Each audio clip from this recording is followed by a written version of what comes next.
1958년부터 소련에 빡친 중국은 소련과 서방을 따라잡기 위해 급격한 공업화를 추진하기 위한 대약진 운동을 전개했는데요. 기술이 없던 중국은 엄청난 자원 낭비와 흉년까지 겹쳐서 수천만 명의 아사자가 나올 정도로 고난의 행군 기간이었습니다. 이때 소련으로부터 청구서가 한 장 날라옵니다.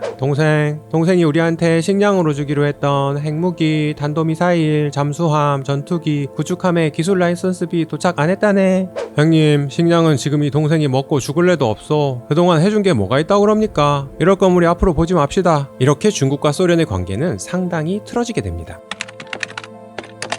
심지어 1962년 발발한 인도와 중국의 국경 분쟁에서 소련은 인도의 편을 들기까지 하죠. 중국의 소련에 대한 껄끄러움은 이제 원한의 수준으로 커지고 말았습니다. 소련에 까이고 흉년의 인민들은 굶어 죽고 대약진 운동은 나가리 나고 절치부심하던 마오쩌둥에게 천실선은 1960년 근거리 지대지 미사일인 동펑 1호를 선물합니다. 동펑은 중국의 미사일 이름인데요. 우리의 현무, 북한의 대포동 이런 식의 미사일 이름으로 이해하시면 됩니다. 동펑 1호는 비록 소련의 미사일 라이선스 카피 제품이었지만 이를 기반으로 중국은 1964년 자력으로 탄도미사일 개발에 성공하고 핵실험도 성공하게 됩니다. 1966년에는 강화용 핵무기 개발에 성공하고 1967년에는 수소폭탄 개발에도 성공하여 더 이상 핵으로는 소련에 꿀리지 않게 되었죠. 자, 이제 소련을 손 좀 봐줄 때가 왔다. 러시아에게 뺏긴 땅을 좀 찾아와 볼까? 1969년 중국과 소련은 국경지역 전역에 걸쳐 심각한 무력 충돌이 발생하게 됩니다. 처음에는 몽둥이로 싸우는 수준이었던 것이 나중에는 연대병력이 장갑차, 탱크까지 동원하여 교전을 벌이게 되고 결국 양국 군대 150만 명이 대치하면서 중국과 소련 간 핵전쟁으로까지 확전될 뻔하였습니다. 소련의 코시킨 수상이 먼저 중국에 대화를 제의했는데요.